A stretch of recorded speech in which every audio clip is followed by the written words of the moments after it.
थोड़ा समय लगेगा है ना। तो इसलिए अगले वक्ता के रूप में हमारे पास है बेरोजगार युवाओं के लिए रात दिन मेहनत करने वाले, सरकार को हर मुद्दे पे घेरने वाले सुमेर सिंह बड़ोले जी आए और अपनी बात रखें।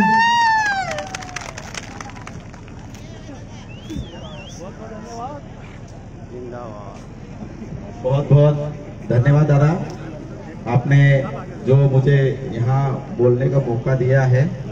चमेली भाई कोई है क्या यहाँ पे? चमेली भाई के परिवार से कोई है? इधर आ जाओ। आगे आगे जल्दी आ जाओ बहन, आपका हेलीकॉप्टर का जो है यही बनाया हुआ है, आ जाओ। हमारे बीच धर्मपुरी जी से विधायक पांचीलाल मेहरा जी भी है, उनकी भी बात हम सुनेंगे। साथियों, मैं यहाँ पे सीआईडी वाले कहीं हो तो हाथ वाथ ऊपर कर दे, मेरे को मालूम पड़ जाए। या शिवराज सिंह मामा के कोई लोग हो तो हाथ ऊपर कर दे, मेरे को मालूम पड़ जाए। या फिर यहाँ पर बैठे हुए शिवराज सिंह चौहान, नरेंद्र मोदी के कोई लोग हो, भाजपा के आरएसएस के कोई लोग हो तो हाथ ऊपर कर दे। उनको इस मंच के माध्यम से वीर चक्र का अवार्ड के रूप में मैं नॉमिनेट करता हूं कि उनकी पुलिस ने इस देश के सबसे बड़े माफिया को जेल में डालने का काम किया है, जो हजारों करोड़ रुपए लेके विदेश भागने वाली थी चमेली बाई। अगर कभी उसको 4-5 दिन में अगर जेल में नहीं डालते तो वो हजारों करोड़ रुपए लेकर जेल विदेश फरार हो जाती चमेली बाई। आप मुझे ये बताओ, आप लोग बोले सुमेर सिंह बड़ोले ये हंसी मजाक में बोल रहा है। सुमेर सिंह बड़ोले छूतिया नहीं है, तुम्हारे सामने फ्रंट वाली एडवोकेट होके बोल रहा है। जब पुलिस प्रशासन आती है तो तुम्हारे पर हकीकत में कार्रवाई करती, 34 की धारा लगाती है। मुझे आप ये बताओ, खरगोन जिले का एसपी मुझे ये बताया कि यहाँ पे कलेक्टर मुझे ये आके बताए कि आदिवासियों के कितनों के पास दारू का ठेका है। आदिवासियों के एक भी ठेका दारू का नहीं है, लेकिन सबसे ज्यादा 34(2) का केस बनता है तो आदिवासियों के पर बनता है। साथियों, तो मैं तो बोलता हूं ये आईसीसी और सीआरपीसी सिर्फ अंग्रेजों की देन थी, जिनको आरएसएस और भाजपा और तुम्हारे ऊपर इस्तेमाल कर रही है। मुझे ये बताओ, ये कौन से देश में करोड़ रुपए लेके भागने वाले लोग थे जिनको जेल में डालने का काम किया? मुझे ये बताओ, ये आपका हेलीकॉप्टर कहीं रखा हुआ यहाँ पे? नहीं दीदी, मतलब ये इतना बड़ा जो करा है विजय माल्या के से बड़े, आप तो मतलब निकल व्यापारी हो आप। इतना बड़ा मतलब यहाँ पे लोग शामिल हुए, इतना बड़ा कहीं हो तो बताओ हमको भी। नहीं है ना? लेकिन निकल व्यापारी सबसे बड़ा केस बना इन्होंने। दीकू इस देश में सबसे ज्यादा राज कर रहे हैं। अगर बेकार निकाल के देखोगे तो सबसे ज्यादा दीकू को मिला हुआ है। लेकिन केस किससे बनता है? आदिवासियों बनता है। साथियों, मेरी माँ ने मुझे जब बचपन में था मैं, तो मुझे खेत के खिड़ी में भर के तो खेत में लेके जाती थी।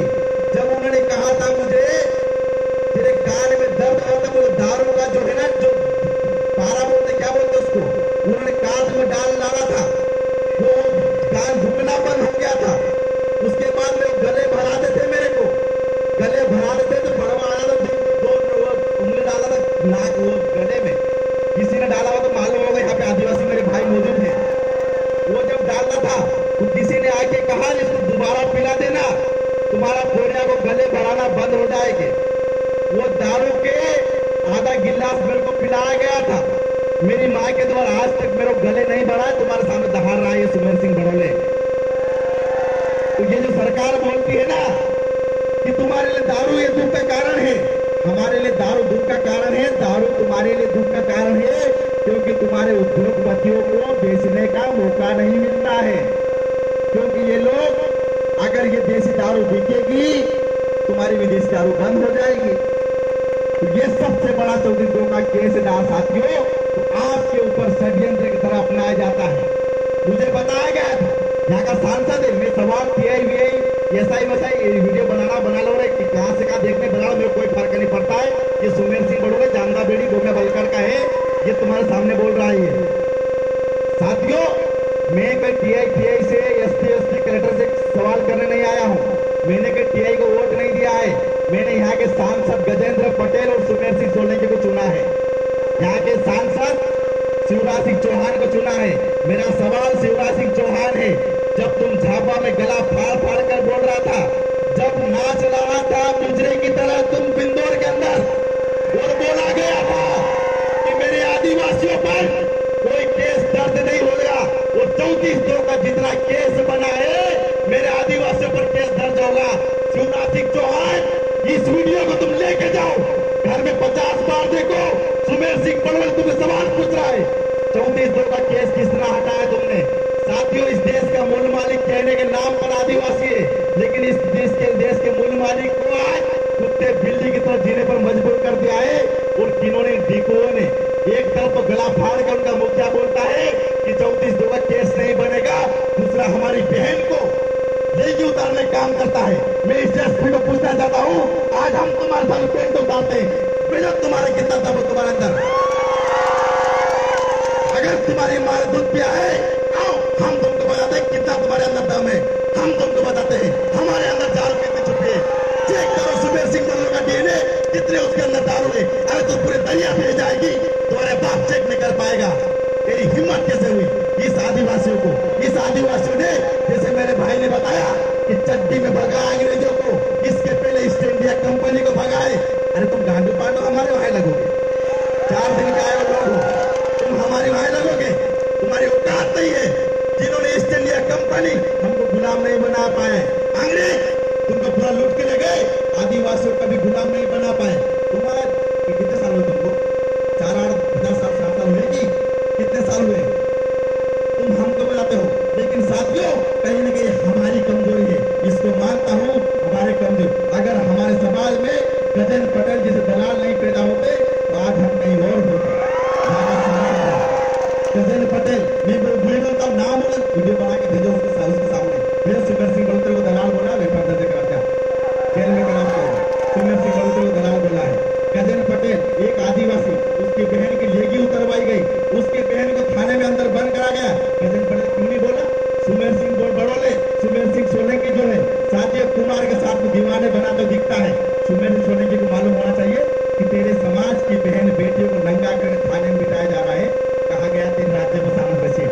इनको सिर्फ टिकट मिलता है, इनकी चमचागिरी के कारण इनको सिर्फ टिकट मिलता है कि इसे आयोजन नहीं होना चाहिए, इस कारण इनको टिकट मिलता है। साथियों, हमें किसी से हमको हमारे दुश्मन को पहचानना है। हम सबसे बड़े, मैं हमेशा बोलता हूँ, मैंने मनावर ने भी ये बात बोलती, साथियों हमारा भाई हमारे लिए अपना है। तुम्हारे लिए कोई गजेंद्र पटेल तुम्हारी अर्थी उठाने नहीं आएगा, तुम्हारे लिए कोई सुमेर सिंह सोलंकी और मोदी तुम्हारे लिए अर्थी उठाने नहीं आएगा, शिवराज सिंह चौहान तुम्हारे लिए अर्थी उठाने नहीं आएगा। तुम्हारे अर्थी उठाने आएगा तुम्हारा समाज का भाई, तुम्हारे अर्थी उठाने आएगा। 700 रुपये खर्च करना आए तो भगवान पूरी बात कर लेना, पैसा ला गया इधर उधर आना का, मतलब वो तो पूरा उतार लेते। तो साथियों, तुम्हारी अर्थी उठाने के लिए कोई ये लोग आने वाले नहीं, तुम्हारी अर्थी उठाने के लिए आने वाले तुम्हारा समाज का भाई। इस समाज की परिस्थिति में एकजुट होना पड़ेगा। साथियों, हमारा भवरलाल दादा, परमार दादा हो, सतीश पेनाम हो, बहन कन्नौज हो, तमाम प्रकार के लोग हो जो तुमको बार बार बोले तुम आखिरी पीढ़ी हो, इस समाज के लड़ लो। इसके बाद तुम्हारे पास लड़ने की ना शक्ति बचेगी, ना ताकत बचेगी, ना हिम्मत बचेगी।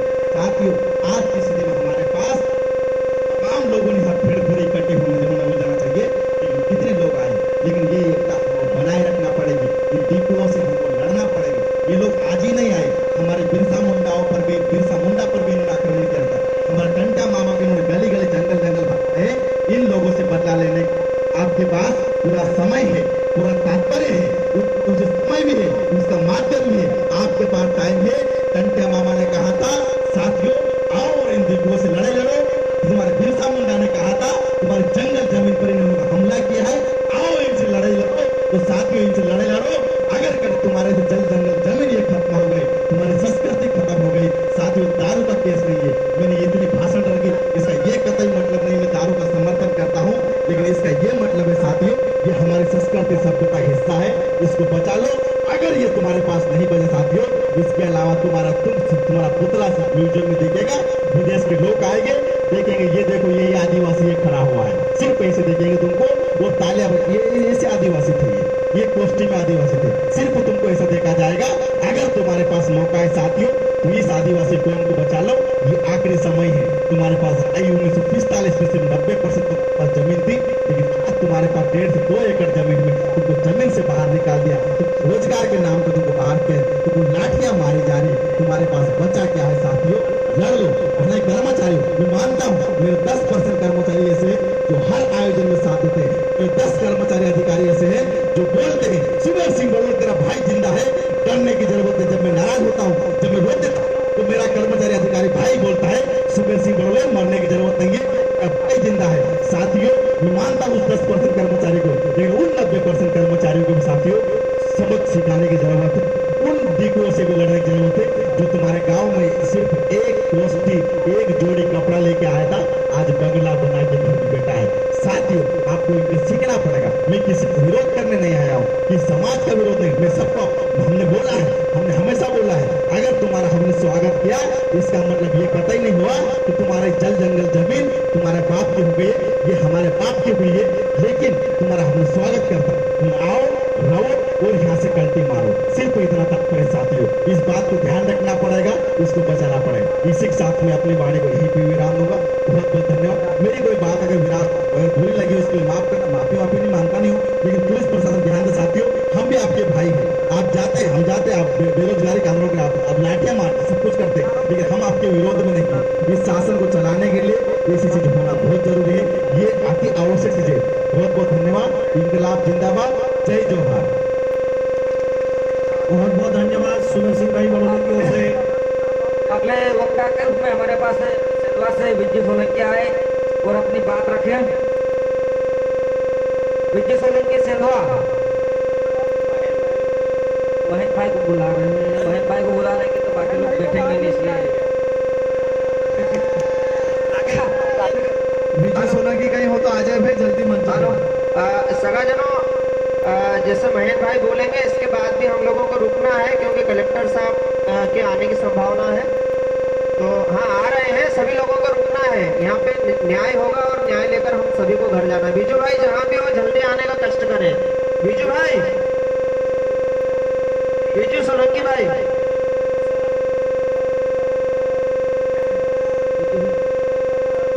इसके बाद में हमारे बीच धर्मपुरी से विधायक महोदय कांचीलाल जी मेढा आए हैं, तो वो भी अपनी बात रख दे यहाँ पे, और हो सके हमारी बात विधानसभा में उठाएं। कांचीलाल मेढा जी विधायक साहब।